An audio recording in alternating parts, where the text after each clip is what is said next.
watch. We're in an age like no other. No mistaking that whatsoever. No matter how we think it, how we see it, prayerfully by the end of tonight, it is crystal clear and engraved in our hearts that we are nearing that time.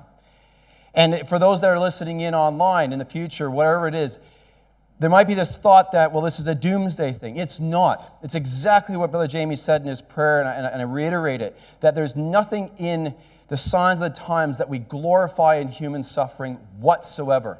It's something that we prayed would never happen in terms of that it needed to happen because that is the flesh. That is how people interact when we're at our lowest moments. But what we do see, we see with absolute joy that it's not doomsday. If anything, it's the opposite. It's salvation. And knowing, that, as Jamie said in his prayer, that the Prince of Peace is coming. No matter how we look at what's happening, with all the things we're going to look at tonight, there is a lot of things that say peace is nowhere near coming, but it is. The blueprint for what we see in Daniel chapter 11 and Ezekiel 38. I'm not going to refer to it very much throughout the night, just primarily because of time. Jamie did a talk last week on Armageddon, and obviously we already have a strong foundation for that, so there's certain assumptions I'm going to have to make tonight. Now, when you actually look at Ezekiel 38 and Daniel chapter 11, you see this is the order of things that are commented. And just one point that I want to make there is a difference between Eastern and Western Europe. So Eastern Europe under Gog, or under Russia, is mentioned first. And that is because when you look at the slide over me, and you see the slight divide there, I'll just zoom in a little bit there for you. When you look at that east-west divide, that's Eastern Europe. It inherently, for many years in modern history, has been a part of the Russian support under the USSR initially, obviously, and then with the breakup in 1991, then that changed. But there's always been that connection. So even the order of things, how it's mentioned in Scripture, is correct. Eastern Europe first. Now tonight, as Jamie said, we're going to be primarily going through Russia. We're going to look at Europe as a whole. We'll hopefully look a little bit at Turkey, touch on Syria, and hopefully, time permitting, finish on Israel. Now, when you actually look at the prophecies, really much of it is down to these four main categories. It's war, economics, fuel, and diplomacy. Now, that's nothing big, that's nothing even important to write down, but it's just more of an understanding that when we're looking at the Scriptures, I think sometimes we can look at this incredible book from God Himself and downplay it and just look at it as historical and not make it feel a part of today. So these are today's terms, but today's terms have been around for a very, very long time. Not so much fuel, that's more of a modern thing, but certainly war, economics, and diplomacy. So as we'll be going through the night, we're going to be looking at everything we're going to be seeing is under these real four headings. Now, just to connect with the talk that Jamie did, so again, to reiterate that in Daniel chapter 2, verse 44, we have this incredible truth. And that as a kingdom will come, said by the Prince of Peace, it will never be destroyed, ever. Ever. Like not maybe. And this kingdom, for those especially listening and interested friends, is not a kingdom that we want to be destroyed. It's unlike many of the kingdoms today. We're not saying we want kingdoms to be destroyed, but we're going, oh, how many times do the elections happen, and then people are voted out or impeached or whatever it is. And we're never stable as a world. But this king will come, and stability, peace, safety, security, environmental security as well will all be a part of that. And that is what we look for. So just briefly, I'll mention this, and then one more verse after this, and we'll move with the news. So Revelation 1, verse 3, if you're going to write down anything tonight or highlight anything in your Bibles, that is the verse, that is the section to write down and note. Because regarding prophecy, we're to read, we're to hear, and we're to keep. That keeping is treasuring in your heart. So when we look around and we see the news, if we've been looking into our Bibles on our laps, we get to know it, understand the mind of God. And then when we look up and we see these events happening, those events should be shown in our mind and triggering because the Bible has shown us what would happen. And so we will absolutely understand what is coming. We won't have fear, for the time is at hand. And this is, in this verse here, 2 Peter 3, verses 1 to 4, is probably a good connecting verse there. Especially verses 3 and 4. But I'll read verse 4. Where is the promise of his coming? Now, how many of us have heard that? I know I have. Absolutely have heard it. Within the truth and without. All things continue as they have. Absolutely wrong. If we think all things continue on as they have, we have not been watching. And that includes myself at times. And so I pray prayerfully tonight that we really want to make sure that this verse is strong in our hearts and our minds, so that as we go through, we start to reopen our eyes if they've been closed at all, if they're a little bit dim, if we've been missing things, if we think that the way things are happening in the news, that Russia isn't fulfilling Gog. It's not going to continue, because it certainly will. Now, in terms of what's coming, we all know this very well. So this is from back in Daniel 2:7 and Ezekiel chapter 38. We really look at the image empire. This image empire is the portion that really this final day empire will take up all of those empires. And one thing just to note, when you look at each one of those stages, Babylon, Medo-Persians, Greeks, and the Romans, all of them were empire hungry. In other words, the phrases that I hear about Putin nowadays, and by no means I say he's a reasonable man by any stretch of the imagination, but we've been hearing phrases like he's insane, he's crazy. I've never heard that talked about with Nebuchadnezzar or Alexander the Great. Why? They were madmen, as far as I'm concerned. They were looking after their own strength, their own ability to stamp. I mean, who cries when they can't invade any further? That's what Alexander the Great did. But we look at these people and say they were impressive or great, or they conquested. Now, certainly wouldn't expect anybody today to say that of Putin. But the reality is he's following in a pattern that has been established over and over and over again. And he will fulfill this. And just to put this, I put this on a general map just to show you what countries that we're talking about today. Again, we're not spending too much time on this. If anybody wants me to screenshot and send it to you, you're more than welcome for me to send that. But what's interesting, you'll notice that the northern section is not really highlighted here, because that is the roof, that is the top. And ultimately, Russia will, or Gog rather, will encapsulate all that we see here. And there's the verses to show it, and from Daniel chapter 11 and Ezekiel chapter 38. And the primary area that we're going to be looking at is really Magog, Gomer, Meshech, Tubal, Rosh, and a little bit of Dagarma, and very small amount of Persia, and Egypt and Israel. But primarily because of the sheer volume of 27 countries in Gomer and Magog, a part of the EU, and Russia, we're definitely going to focus a lot of our time on that tonight, because that is incredible. And obviously we have Russia has moved into Ukraine, so in case you didn't know where Ukraine was on the map, there it is. All right, so let's look at Russia. Now, the history of Russia in modern day has been thinking that they're dead. This is only 1991. I mean, I'm sort of showing my age, thinking that's not that long ago. Half the kids weren't even alive then, or I think actually all of the kids in the front row anyways weren't alive then. So it's a while ago, but not that while ago for the rest of us. Now, we thought that Russia was absolutely falling apart, and this is the time when a lot of people went, see, it's not Gog, can't be Gog. Look what's happening. How many times do we have to realize what we see with the fleshly eyes is not to be relied upon? And this is where we see it in 2022. I showed this at the beginning of the war. But this should remind us of Ezekiel chapter 38, verses 4 and 9 there on the bottom right-hand side. And I will turn thee back and put hooks into thy jaws. This is the idea of Russia had dried, well, not dried up, but had reduced its influence. USSR certainly. And those Baltic states had disappeared under the Russian influence in the USSR back in 1991. And Putin almost wept over that, saying it was the most devastating thing in modern history to happen. But this is where Gog had gone back into itself. And God is pulling down Russia. Come back. But right now, Russia is looking for the West primarily. But what's really going to happen as well in the pulling down is going, you're not done there. He's going to get pulled down, Gog, down south. Thou shalt ascend and come like a storm. Thou shalt be like a cloud to cover the land, and down all thy bands and many people with thee. Russia's army is fearsome. And what we're going to look at a little bit tonight is how much, I'm not going to focus on the media trying to give us phrasing that fits the narrative, But you'll see it constantly, that the way we hear it today, it sounds like Russia's absolutely getting destroyed, not even remotely close to the truth. Now, Putin actually put this missile, well, he didn't make the missile, but he named this missile, it's the Iskander missile, and it's a very effective weapon. He actually called it Alexander the Great. Now, this is why when we look at what Jesus the Christ says, watch, and why the theme tonight is watch, because how many of us actually watched and saw that?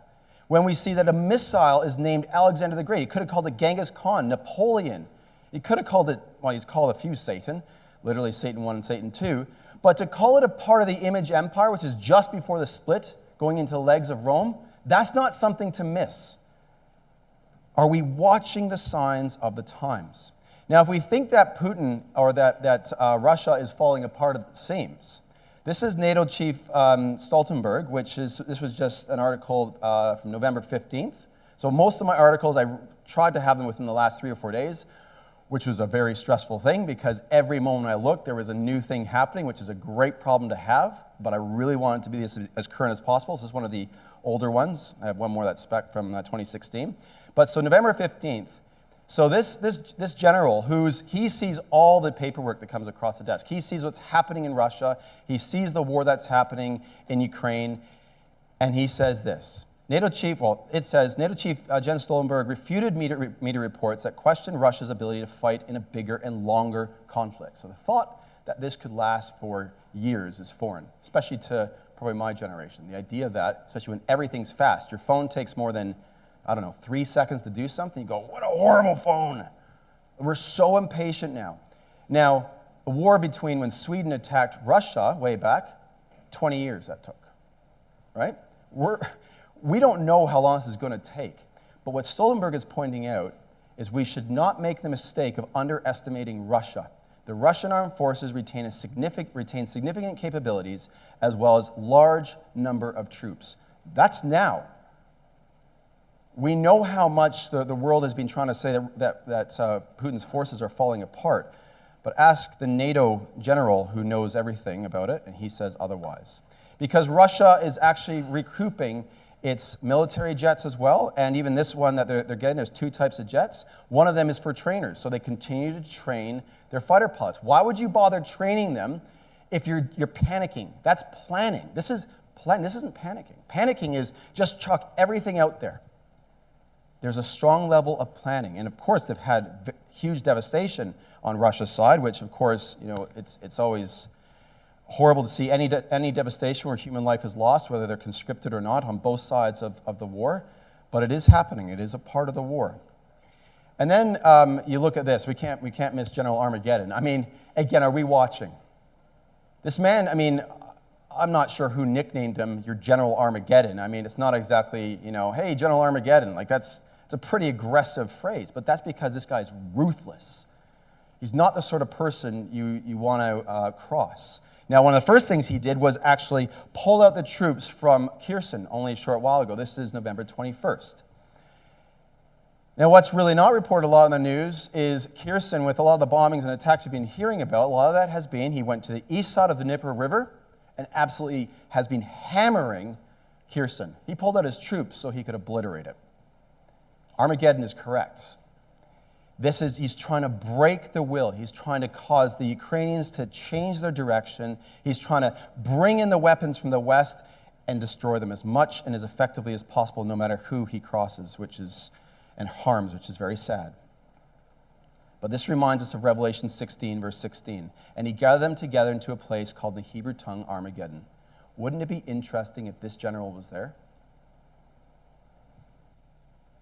Just interesting. Just, again, watch. Now, the thing about this war, and any war that is with Putin in it, or with the Russians in it, can everybody see that okay? Is it okay? We're good? Okay. Is that there's a large level of deception in the war. A large level from every aspect, certainly from Russia, but certainly from the West as well. And one of the main things that's sort of being curved off a little bit is I have it in the bottom right there. Europe's energy nightmare has only just begun. And that was literally on Thursday night I took that.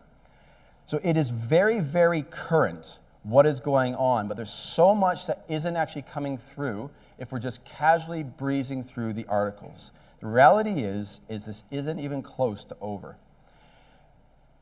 Now, the reality is Russia has a large navy, and this was one of the things that Russia used to deadly effect. Of course, Russia also had some devastating results from the brilliant attacks or counterattacks by Ukraine.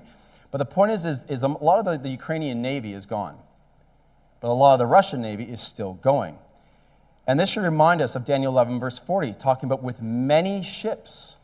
Now, for a long time in history, Russia was landlocked, had no access to the water, certainly not to warm sea ports, which is why having access to the Black Sea was such a critical part of its long-term plan as the Gogian Confederacy. But the point is it says, we're told in Daniel 11, verse 40, with many ships, and he shall enter into the countries and shall overflow and pass over. And that's almost the idea of the way I see it, is volumetric displacement, where you have so much weight in the water goes over the banks. And I strongly believe that will be against Turkey. Putin is deceptive. We know that very clearly. Daniel 8, verse 25, Gog, I'll rather say. Through his policy, he shall cause craft to prosper in his hand.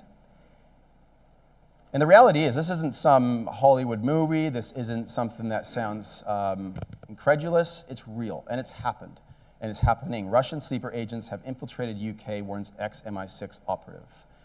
And I remember listening to something a while back, probably about 2 months ago, and the West has struggled since Putin's been in power to have any sense of, any ability to get agencies into the Kremlin. Sure, they can get it on the outer fringes, but actually getting into Putin's circle, it is very hard. And they've had they have had success, then all of a sudden people start dying. So they haven't had success, whereas Russia has had success with it because there's no limits to what Putin will do. Even to the point where making civilians pay, fire rockets. It's no different than what Hamas and Hezbollah does with Israel. We are just going to attack and we'll break the will of the people, even breaking the will of his own people to a certain degree. But this is where we need to remember. We cannot think about Russia as a Westerner, because they're not West. The reality is it's a different mentality in Russia. This is not saying everybody is the same. This is not saying everybody supports the war, but it's not the way we perceive it in the West. But if you cross Putin, you're either dead, jailed, or exiled, as this article says. Putin could use Novichok. That is a chemical weapon that is being anticipated, as it says in the very bottom there. According to 6 people with knowledge of the matter, Putin is prepared to use chemical weapons in a mass casualty event before resulting to nuclear confrontation with NATO. Just so happens that 6 is the number of flesh. No surprise there. The point is, I just lost myself here. You can still see it, which is good. The point is here, brothers and sisters and young people, is that Russia or Putin is willing to do whatever it takes to make his plan real, which is restore the ancient Russian Empire and go even further. Now, Novichok, just for context, was actually used to poison Alexander Navalny, which you see in the left-hand side there. He's still in prison. He's an activist. And then also Sergei Skripal, which you remember probably that him and his daughter, I think it was in Britain on a park bench, was poisoned with Novichok. Like, this is incredible in not a good way. Putin has arms everywhere, and that is now. He's not these grand mutinies that we're hearing about. Look, Putin could be assassinated tomorrow. He could die of the supposed illnesses that he has tomorrow. But that should not shake us whatsoever. We know that Gog is, like, only Cyrus is specifically mentioned by name. Gog is a name, it's a description. It could be anybody. There's plenty of people who could take his place, but for now, this is who we have to deal with. But if we think that the pressure isn't there on Ukraine, if we think that Russia is not continuing the westward push, and I really want to make sure we understand this, then why is it that a third of the Ukrainian howitzers is out of service at any one time? Because they're using them and using them and using them. So much, they're breaking them. They have to remove them from active service, go across to, I think it's Poland, fix them, ship them back. So 33%, approximately, of their howitzers, which are very deadly weapons, are not usable because of the pressure that Russia is applying. What about this? Here's some information. Sounds like Russia's running out of weapons. I've heard this. I'm sure we've all heard this for probably, at least 4 or 5 months. Russia's running out of weapons. So that's an article on the 26th of November from Newsweek. Well, another article comes up that is on the 2nd of November from Reuters that says Ukraine's military said it had found fragments of Russian-fired nuclear-capable missiles with dud warheads in West Ukraine. There you go. But then it says, and their apparent purpose was to distract air defenses. So this whole thought that Russia's just going, we'll just fire whatever, we'll throw whatever it takes at them, but we're running out. This is called strategy, friends. It's been used to deadly effect in many wars in the past. You launch something visually, you can't tell the difference. Radar doesn't know that it's pointless, it's just a dud. So then you waste your armed defenses, which is millions of dollars per shot to take it down, and then meanwhile the real missiles follow right behind. So this is the way the information, inverted commas, is coming up from the media. We really need to filter through. No different than when we have the Bible in our laps, we're to test the scriptures. When somebody tells us something, we test it, and this is no different in the world around us. Right now, we wouldn't know how it is here in Australia, and again, we really got to remember that what we experience here is not what the majority are experiencing right now in the rest of the world. November 28th, hostilities in Ukraine will intensify again after a cold snap in coming weeks. That's now. And I know what a cold snap feels like. It's not pleasant. And it's not just a cold snap, but what it does is it actually causes the ground to be as hard as concrete, which means you can move. And that's what it even says in that second paragraph there, that both sides, the troops on both sides are currently bogged down by heavy rain and mud, says this report. But meteorologists predict a cold snap in late November, early December, in northeastern Ukraine. We had a talk here, a special effort by Brother Dan Jolly, I believe it was, those storms that changed the world. This is in northeastern Ukraine. This isn't in western Ukraine. This isn't in southern Ukraine. It just so happens it's where Gog is. Are we watching? So the ground will freeze enough to allow for the movement of military equipment and personnel. Now, again, to just solidify this point that Russia, I'll try and use the phrase Gog instead. To look at Gog and think that Gog is falling apart, or that Gog perhaps is panicking, then why would things like this happen? There's a proposal for a gas union between Kazakhstan and Uzbekistan. Why would Vladimir Putin go, hey, let's plan ahead. Let's go about 5 years in the future. I want to make sure we have a gas union. Why would he do that? Because he knows from what he sees, and of course he's arrogant, but he sees that, look, we're going to keep doing this. I need to make sure that I find ways to make the money keep coming in. And when you look at Kazakhstan, on the top right there, in Uzbekistan, just the bottom left, it's under the control of that image, especially under the ancient Persian Empire, and obviously, and then also under the Gogian Confederacy. But what's actually happening here, and I'll just read what it says in the bottom left there, you probably can't see it. Russia is discussing a possible gas union with Kazakhstan and Uzbekistan to support shipments between the three countries and to other energy buyers, including China. So what is happening here is China needs more gas. And they want it from Uzbekistan and Kazakhstan. But Kazakhstan and Uzbekistan actually use up a lot of their gas for themselves. They have big oil gas fields, but they're going, we kind of need that. So instead what's happening is Putin, being an opportunistic person, he's going, well, hold on, let's do a gas union. How about we do that? You don't have to worry about spending billions of dollars to get the gas to China. I'll get it there for you. But it's not me, it's our union. So from all intents and purposes, it's not actually Russia doing this, it's this union. And that will be a way of, again, it'll be embedding these fish, these nations in the scales of the Gogian dragon, of attaching them. Because now Uzbekistan and Kazakhstan is going to see the benefits of this financial incentive. China's going to be happy, and Russia's hooked them in. So these are the sort of things that are happening that is in the future. It's not right now. So why would he be planning that unless he sees the long game? Now this is amazing, because right now, as effective tomorrow, there's a Russian embargo that's actually going into effect, and a price cap as well. So the price cap that is being agreed to finally is $60 a barrel of oil. That has been agreed to by the EU, and that's starting tomorrow, on Monday. Now, the reason why this says it's a gargantuan task in the first line there is that it needs to replace a major source of crude oil. Keep in mind, brothers and sisters, young peoples, and those listening in online, that Russia's been planning this for 20 years, or Putin has rather. You don't just wean yourself off in the matter of a few weeks. They're hooked. But the reality is as well is that what is happening with all this is that it's actually causing an absolute strain on the global marketplace. The world's oil trade, as it says in the second paragraph there, is being rerouted often with much longer journeys, straining the shipping fleet to near breaking point.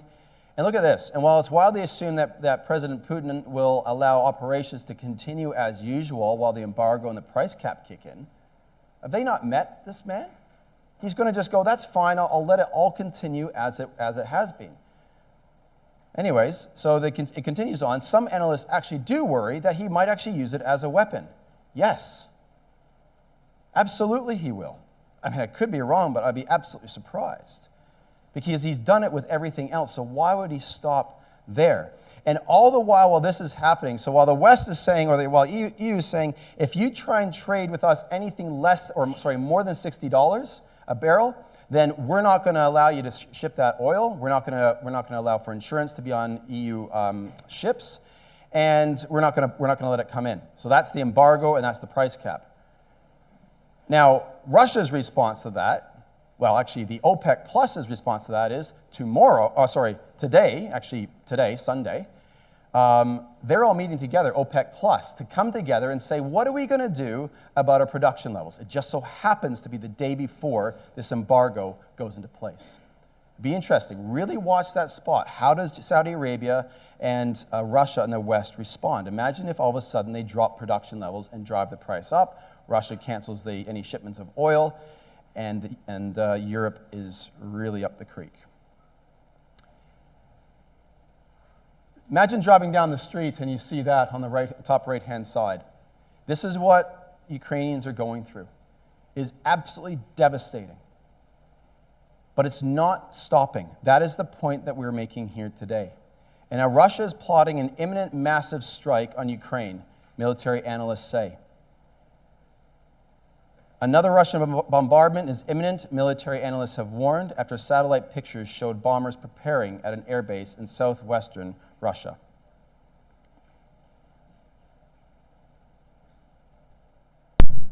Satellite imagery shows that Russia may be gearing up for a massive aerial assault on Ukraine. These images show almost 24 long-range bombers and cruise missiles being prepared for combat at the Engels II airfield that's near Saratov Oblast in Russia. Ukraine military officials told local media the bombers will be used to increase strikes on ground targets in Ukraine, especially energy infrastructure. Now let's bring in Mike Martin, a senior fellow for war studies at King's College in London. Mike, there seems to be a high alert on Russia's Engels II airfield there. Is this a new major offensive in the making? I think this is a continuation of what we've seen over the last few months, but perhaps at a larger scale. The Tupolev bombers that have been concentrated at Engels, and Russia now has about 20% of its strategic air force located at this airbase, carry cruise missiles, and so they can fly over Ukraine and unleash multiple cruise missiles at the same time. Okay, so that is now. That video was from 2 days ago. So right now, this is what's happening. So again, when we actually look at what's happening, this is continuing to get worse and worse. This article here, this is where you have the moment of absolute honesty and truth from some European ministers. This is the Finnish Prime Minister, Sanna Marin. Now she says, I must be very honest, brutally honest with you. This is, well, 2 hours ago according to that, but I took this yesterday. So this is yesterday. I must be very honest, brutally honest with you. Europe is not strong enough right now. We would be in trouble without the United States. So let that sink in. We see what's going on in Ukraine, and with all the failures that Russia has had, all the attacks that Ukraine has been able to impart. But when you actually pause and you consider, there's Russia, he's being obviously, or Gog is being supported by Iran and the likes, but ultimately it's Gog or Russia against approximately 30 other countries. That's the reality. Now, sure, it's not troops on the ground, but Poland has almost run out of everything. America is going to take about 4 years to recover. They're almost at the point, I think it's January, they'll be running out, don't quote me on this, it might be Patriot missiles, I forget which ones they are, but they will stop being able to send them over because they won't have enough for their own self-defense. That's America. And that's happening across the EU as well. And Russia somehow, obviously we know from Scripture, this is where we need to watch, we know that Russia is still able to keep that pressure up and move west. And if Russia had succeeded in the 24 hours that was the tightest time frame for taking Ukraine, or up to a week that was expected as well, we don't know, we can't forecast that, I'm not clairvoyant, but if that had happened, perhaps if Russia had taken Ukraine that quickly, then all of NATO would have put a bulwark right up against it, bristling with weapons, and Russia couldn't move any further. But now what is actually happening with that sustained pressure between Russia and the entire Western forces, NATO, they're wearing down their stockpiles. And Russia knows that. And look at this. The West, this is on November 26th, the West simply cannot supply the astronomical military aid Ukraine needs to secure decisive victory over Putin's Russia. They cannot supply it. They will not beat Russia. And that is why phrases like, maybe you should ask land for peace. And of course, Zelensky is going, land? We're not going to reward him for taking land. But the West is going, you might need to. So it's a very interesting point. And right now, Putin has no interest in peace talks. And this is one of the reasons. And this is Medvedev. So Medvedev, as some of us would remember, he was a prime minister of Russia for, I think it was 3 years, in the interim where Putin was basically setting things up so he could be in for life. And at the time, he was classed as a moderator, more left-leaning. And I remember saying to my wife, I said, watch this man because his name means bear. Right? So again, watch. Not saying that he's going to be leading the nation, but I mean, if Putin goes, you never know. But he has turned into, he's scathing of the West, absolutely scathing. So he says here, he basically says, look, if Stoltenberg, who's the Secretary General of NATO, is saying as he is, if he's saying that if NATO were to supply the Ukrainian fanatics, as he calls them, with Patriot systems along with NATO personnel, they would immediately become a legitimate target for armed forces. And this is 2 days ago. So again, he's threatening them. Now, what does that mean to us? Well, when we look at the phrase, be thou a guard unto them, and this is obviously in Ezekiel 38, that word guard can also be translated prison. Sometimes we say prison guard. So if you translate, you say, be thou a prison unto them, it changes it, doesn't it? Now, you can live nicely in prisons. That's kind of the problem with some prisons. It's Club Med, as they call it in some parts of the world. They say you actually live better there. Some people actually go to prison so that they can have a better lifestyle rather than on the streets. However, it can also be a living nightmare. It can be the place where if you don't do what I say, you can't escape what I'm doing. So really look at it from that perspective. I'm not saying there can't be friendships and can't be allies, but it's something to remember that it's not necessarily through friendship. And we're going to highlight that over the remaining portion of the class tonight.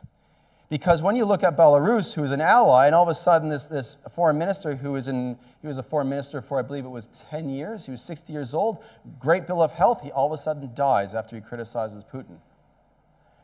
Not going to say anything about that. I'm not saying anything nefarious happened, but I mean, not sure if we can believe in coincidences that closely. And then when you look as well at Moldova saying, hey, we're ready for any scenario of Russian energy blackmail, absolutely incorrect. You're not ready. And they're one of the weakest nations that are ex-Soviet bloc because they don't know what the Scripture says. They don't know what is coming. But the point is this. When you look at this slide here and you see European gas prices swing with focus on weather supplies, and it says here, natural gas prices in Europe fluctuated on Monday as Russia's decision not to cut flows via Ukraine countered concerns that cold weather could boost demand. And this was on November 28th. And you might go, okay, that's interesting, but this is control, brothers and sisters and young people. Putin goes, or Russia goes, I'm going to press the button, or I'm going to turn off the taps, and the world's economy crashes. It goes panic stations.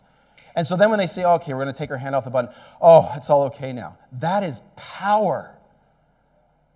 If Ukraine, if Britain, if America said, we're going to do this, Russia goes, okay.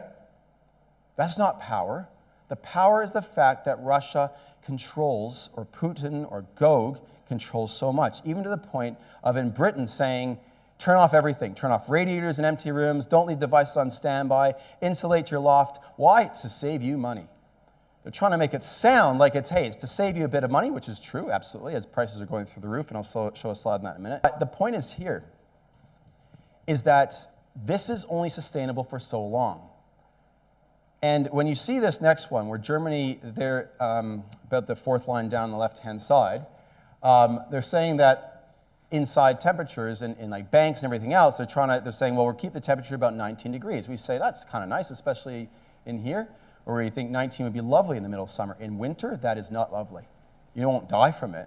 It breaks you down after if you're doing this for months, and then you get in your car, but you got to try and save the fuel so you're not cranking the heat. You get home to a house that is not all that warm.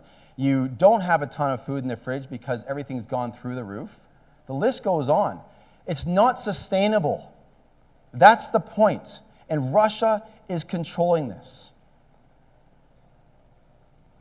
But the reality is that as this winter is getting colder and colder, faster and faster, the reality is that the gas exports are at an all-time high from other countries, including what's happening with Russia. Now, when you look here, you might say, well, I thought the West wasn't taking, or Europe wasn't taking any gas from Russia. Well, sort of. Very small for you to read. Sorry about that. When you look down here, for example, you see the liquefied natural gas imports from Russia are up about 40% in a year as buyers scramble to replace dwindling pipe flows. Okay, so it's going up, or it's gone up. The bottom right one, or the bottom left one, the EU spent a record 12.5 billion euro on Russian LNG from January to September, 5 times more than a year earlier. That's money just pumping into the system. Now, what's happening is this blind eye effect is occurring where the pipelines, oh, we're not going to take that. I mean, most of it Russia's shut off anyways. But we're not going to take that because we're unified. We're not going to accept that. But we'll take the ships that come in. Right? So it sounds like they're doing all the right things, but they're not. And this is why, when you look over here, EU is hooked on Russia. That's what I was saying before. The EU is hooked on Russia. Now, if you look at Ezekiel chapter 29, and you look at Ezekiel 29, you look at verses 3 to 4, it talks about Egypt as that dragon. The same phrasing that's used of Russia. Hooks in your jaws, talking about Egypt. And what it says there is it actually talks about fish of thy rivers will stick to thy scales. And that's the picture, brothers and sisters and young people. This is the picture of an apex predator that has the feeder fish that connect to it, that can't survive without that apex predator. And these nations, like what would happen in Egypt, are hooked on Russia. And the same thing when you look as the results of Ezekiel 29 of Egypt, the same thing happens in Ezekiel 39 of Gog, where it'll be thrown into the wilderness. And with all your hordes with you, Magog is included in there in chapter 39 of Ezekiel. The same thing that happened to Egypt. And so that is exactly what's happening here. We can see these nations being hooked into Russia. Using the same phrasing. Can you imagine the angels trying to get these people to type in the word hooked? Could have used anything, latched onto, focused on, whatever the phrase might be. But it's hooked on. Are we hooked into the scripture and seeing that? I'm going to skip through a few things here. But when we look at how Europe tomorrow is putting these embargo on oil, look at that date there, February 5th, it says there on the top section. February 5th, so they've already gone December 5th, we're going to put an embargo and limitations, price caps on oil. But not only that, we're not going to get any more diesel from you. Now, again, maybe it's because I'm an electrician and I'm Canadian and Australian, but I'm looking at that going, February is like one of the worst months of the year to be going, hey, guess what we don't want to have is diesel for our diesel generators when we run out of power. I can't fathom the thinking that goes into it, but this is where we see the angelic hand. It's not about reasonableness, it's about continuing the process of Europe being under control by Russia. Because what is happening right now, if you look in the bottom section there, Europe sells many cars that run on diesel. The fuel is also used for truck transport to get a huge range of goods to consumers, huge range, and run agricultural machinery. So those higher costs will be spread throughout the economy. They're already breaking down, as it were. It is very, very tough for the Europeans, and then they're going to say, we're not going to bring in diesel fuel. Well, it's not just Russia that's doing this. The Americans are too. Some European officials are accusing the U.S. of profiting from the Ukraine war. This is November 28th. 400% is what the Europeans pay for the LNG that's exported from America. They pay 4 times what the Americans do for that same gas. So, of course, Europe is going, I thought we were friends. You know that we're hurting here. Now, just to highlight that, this is a great, if you want to look at it on your own time, it's Visual Capitalist is the name of this site. It's fantastic. I just got this tonight. So I superimposed each one. Now I'll focus into it. But each one shows gasoline, which is petrol for us here, and electricity prices at a macro level. So when you look here, let's look at gas. So I've zoomed it because when you look at the rest of the world, it's all the same. But when you look at Europe, it's the worst case scenario for each type of fuel. So natural gas prices are the highest in Europe in the whole world. And what does it say there on the left? European, can you read that? No. European storage capacities could fall by 20% by February if Russia completely cuts supplies and demand is not reduced. That's huge. That's going to, again, low supply, equal demand, prices go through the roof. Or if demand increases, even worse because of the weather. Gasoline prices or petrol. So there you go. Most expensive in the world is in Europe. The Nordic countries of Iceland, Norway, and Finland is really, really pushing to become a part of NATO, have the highest gas prices in Europe. So they don't escape it with gas either. Now, electricity, in Australia, we know how expensive things are. Well, guess what? We're not the most expensive. Europe is. Electricity costs have hit records for American households in 2022, but in Europe, as it says on the right-hand side there, this winter, UK heating costs are projected to rise triple compared to this time last year. Triple. So you think of that, friends. If all of a sudden your cost of heating your home or cooling your home went to $1.20 from 40 cents a kilowatt hour, how many of us would sort of go, oh, that's not good. But what if everything went up? That's real now. That is what is going on in Europe. So when we see when we think that there's unity, there's going to be a lot of fault lines that are going to happen. And in fact, what's happening now is the Russian war is actually solidifying Asia and the Middle East to building more refining facilities for gas and for oil. And this should make us think of Daniel chapter 11, verse 43. Because there's a lot of oil and gas that actually comes through the Suez Canal. We all remember Suez 2.0 when they had the tanker. What was it called? The green something? Anyway, whatever it's called. The Evergreen, thank you. Which is interesting because it really caused a lot of issues there. But anyway, so the Evergreen was there, and it was just on that nice little angle. Any mathematician would go, that was a great angle to just cause nothing to go through, and nothing did. You can picture Putin just sitting in his bed at night going, oh, I want that. All he has to do is go, I'll send a ship there and put it on an angle. But that would have possibly started the ball rolling. And it should have gotten our minds rolling too, and thinking about how this could actually be. That just a simple blockade there can cause the world's economy, it took months to even remotely recover, and it never has fully. When it comes to what has happened, this is the same article, when it comes to what has happened with the invasion, there's the word surprise there in the top left. And we're told not to be asleep, to be awake. But the world is asleep with fuel security concerns. Now look at that next one, worker strikes. How many times have you heard in the news that there's been an incredible amount of worker strikes around the world? I barely hear it, but it is happening, which is actually going to drive costs up. Soaring inflation, we know about that. The West is feeling this strain. The stockpiles of diesel are dwindling. So what's expected is in Europe, by springtime, they're going to be very, very, very low. Well, it's not going to get any higher if they then say in February, just before spring, we're not going to take any more diesel. So it's only going to continue to get worse. But ultimately, there's a greater disparity between Europe and the West and the rest of the world. And where you see in the bottom graph there, Asia and the Middle East are projected over the next 2 years to really build up their refinery capacity. But you look at the Middle East and Africa, those are the two nations that, unfortunately, we won't get to tonight, but those are the two parts of the world that Russia has been investing in to try and make sure that they have control. And this is one of those many reasons why. If all of a sudden Gog controls the Middle East and Africa, won't control Saudi Arabia, and then we know that, but there's other nations like Kuwait and Iran. If they control that, the sanctions don't matter at all.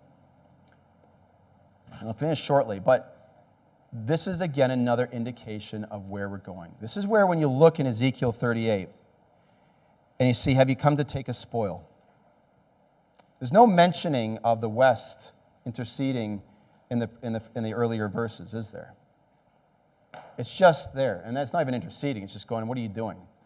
But when Gog envelops and becomes the prison guard to Europe and possibly to Turkey and the likes, it doesn't seem to suggest that there's any interaction from some of the young lions. And maybe that's because there's a division. I mean, NATO is America. It's not EU. It's really actually America. But this is what's happening, the Inflation Reduction Act, and it is causing a massive rift right now between the EU and America. To the point where the Inflation Reduction Act has changed everything. Is Washington still an ally or not, says one EU minister. Europe is also riled up by the money flowing into the American defense sector. All that money that's being, or all the weaponry that's being sent over to Ukraine, there's still a large amount of money that's actually coming into the coffers of America. War machines drive economies. Why do you think Putin's been trying to do that for a long time in the past? You think of Georgia, you think of Crimea, and even think of what he's been doing in Syria and other parts of the world, is because it actually can drive and collapse economies depending upon the situation. But what it is here, friends and brothers and sisters, I'm not going to go into detail on it, but ultimately it's all about protectionism. America is protecting their assets. It started the ball rolling under Trump, and now what's actually happening is they're going, look, you buy green, you buy American green, you buy electric vehicles, you buy batteries, etc. There's a big financial incentive. I think it's $369 billion in spending on climate energy policies. And what that is that it's actually, the U.S. lawmakers are going, we want companies to come to America. We want people to buy American products, don't buy anything else. Now, they're not thinking like that, or apparently not thinking like that. They're not going, don't buy European, don't buy Canadian, don't buy Australian.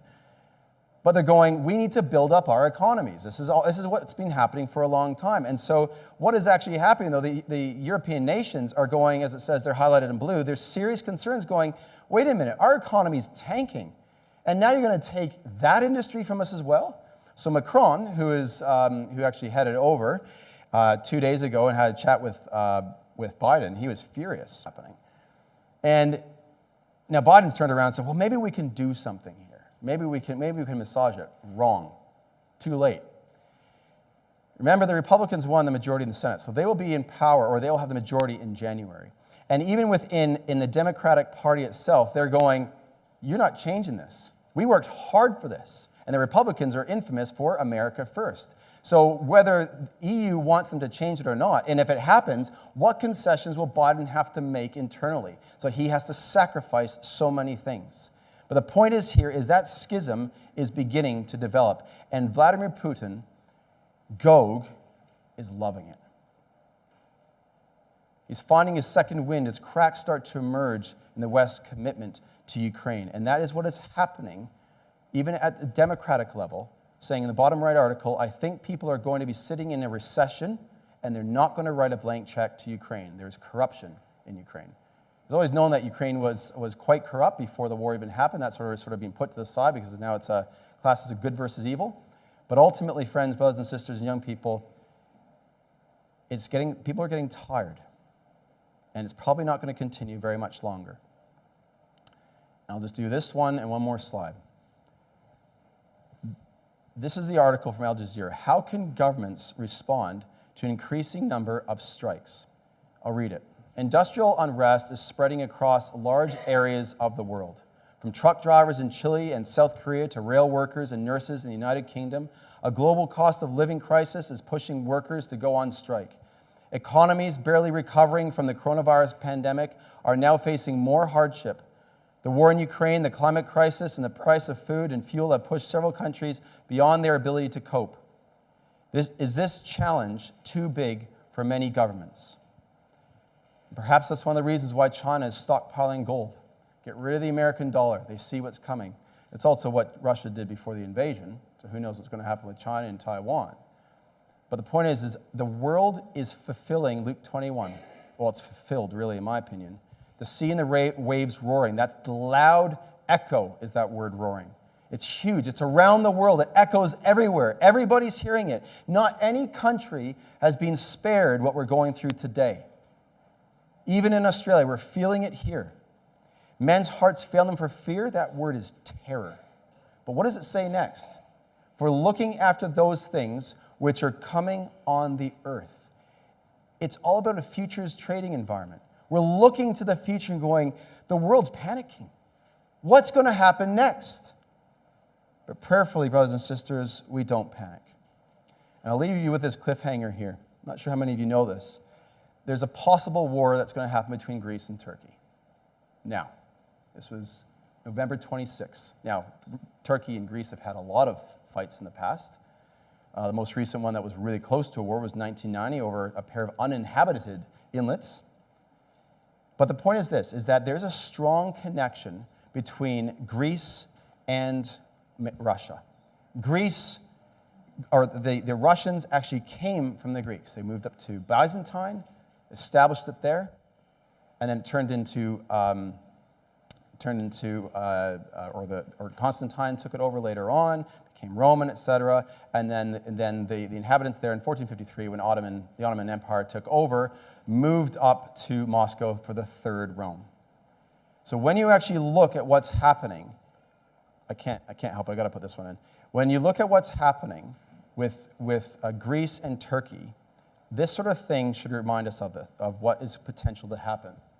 So this is actually the longest ago article. This is back in 2016. But remember, this has never left Russia's mind. I'll just skip to the next one. That one's about Ukraine. Should Turkey not stop supporting Al-Qaeda Syria branch? And there's a fight that's happening between Turkey and Syria right now. Right now, it's called Operation Inevitable. I mean, again, it's inevitable. It's happening. Should Turkey not stop supporting Al-Qaeda's Syria branch, I'm indeed eager to end the job late Tsar Nicholas II left unfinished during World War I. He sought to restore Constantinople to Christendom and protect Russian maritime security by liberating the Dardanelles, that's the inlet, and the Bosphorus, the outlet between the Black Sea and the Mediterranean, Bosphorus Straits, but fate prevented him. We also advocate, in black there, we also advocate Greek sovereignty over the Cyprus. Russia is more pro, in my opinion, the Greek country, the nation, than Turkey, and called the Turkish regime to end its decade-long occupation of this Mediterranean island, referring to 5-year-old Syrian crisis. Now hear this. Mr. Putin launched a scathing attack on Turkish president's dreadful dreams. Dreadful dreams. That's what Nebuchadnezzar had with his dream of the image of breathing life into dead Ottoman Empire. Revelation 16, the drawing up of the Euphrates. It's a drying up. There will be no redemption of the Ottoman Empire.